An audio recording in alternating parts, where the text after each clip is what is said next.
Ibu, bapak, saudari, saudara, rekan-rekan muda, dan adik-adik sekalian, dimanapun kalian berada, bertemu kembali dengan saya Romo Tino SSCC di dalam catatan peziarah. Apa yang terjadi di dalam hidup kita ketika kita merasa bahwa segala kebutuhan kita serba tercukupi? Seringkali kita merasa nyaman di dalam zona nyaman kita. Tetapi hari ini Yesus mengingatkan kita semua, janganlah mudah menjadi orang beriman yang dipuaskan hanya karena kebutuhan manusiawi saja. Tetapi hendaknya kita senantiasa terus belajar, berjuang mengenali siapa Tuhan kita, siapa yang kita imani di dalam kehidupan nyata kita. Sebelum kita mendengarkan permenungan dari catatan peziarah, marilah kita membuat tanda kemenangan Kristus. Dalam nama Bapa dan Putera dan Roh Kudus. Amin. Allah yang Maha Murah, melalui Yesus Kristus Putramu, Engkau telah memuaskan rasa lapar kami akan cinta kasih dan damai sejahtera. Kami mohon, bukalah hati kami untuk mengimani Putramu, itu seraya mewujudkannya dalam tindakan cinta kasih yang nyata kepada sesama kami, terutama di dalam persiaran hidup kami dalam masa PPKM ini. Buatlah kami senantiasa untuk rendah hati dan senantiasa selalu melaksanakan apa yang menjadi rancangan-Mu.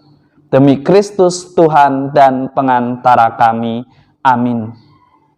Ibu, bapak, saudari, saudara, rekan-rekan muda, dan adik-adik sekalian yang terkasih, PPKM adalah situasi yang tidak mengenakkan.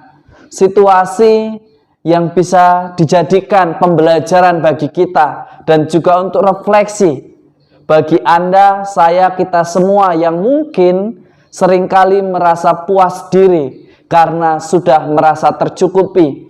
Bahkan kita enggan untuk menyisihkan uang kita, penghasilan kita untuk ditabung, untuk berbagi kebaikan.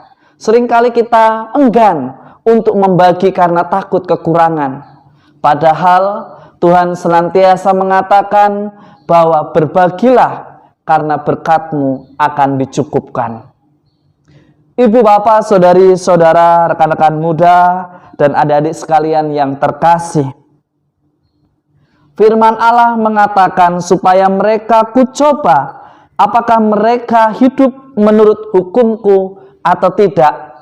Mereka ingat karena lapar ataukah mereka ingat karena Tuhan sang pemilik kehidupan. Seringkali kita lupa kepada Tuhan. Seringkali kita lupa untuk bersyukur ketika kita merasa berkecukupan, ketika kita lulus ujian dengan mudah, ketika kita bisa kesana kemari dengan selamat. Tetapi ketika kita sedih, ketika kita lapar, ketika kita menjalani masa-masa sulit atau mengalami begitu banyak penderitaan, kita mencaci maki Tuhan, menyalahkan Tuhan. Tetapi juga ketika kita sudah mulai putus asa lalu datang mencari Tuhan, jangan kita bermental doudes. Saya beriman supaya saya mendapat makan, saya beriman supaya saya kenyang, saya beriman supaya saya mendapatkan apa yang saya inginkan. Hari ini Yesus mengkritik kita semua yang senantiasa mau menjadi pengikut Kristus hanya karena ingin mendapatkan kepuasan manusiawi. Yesus dengan tegas dan halus mengusik hati Anda dan saya, kita semua yang cepat merasa puas diri. Yesus menyadarkan bahwa hidup manusia tidak terarah hanya kepada hidup di dunia ini saja, tetapi kita harus mengarah pada keselamatan yang abadi, kepada kehidupan yang abadi. Yang duniawi itu ditegaskan oleh Yesus di dalam Injil Yohanes hari ini, sifatnya hanyalah sementara saja. Yesus mengajak kita semua untuk mengalihkan pandangan kita, perhatian dan pikiran tidak hanya pada kepuasan duniawi, tetapi kepada kehidupan abadi yang menyelamatkan dan membebaskan kita dari penderitaan. Caranya bagaimana? Caranya sebagaimana dijelaskan di dalam surat Rasul Paulus kepada jemaat di Efesus.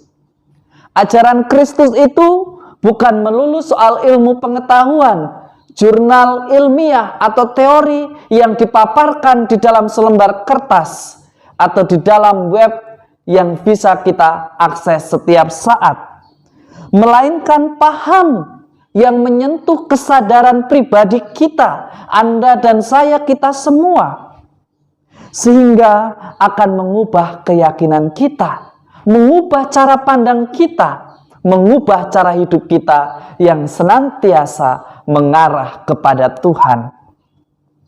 Segala pikiran dan usaha Paulus yang tidak tertuju kepada Kristus dianggap oleh Paulus itu adalah perbuatan yang sia-sia.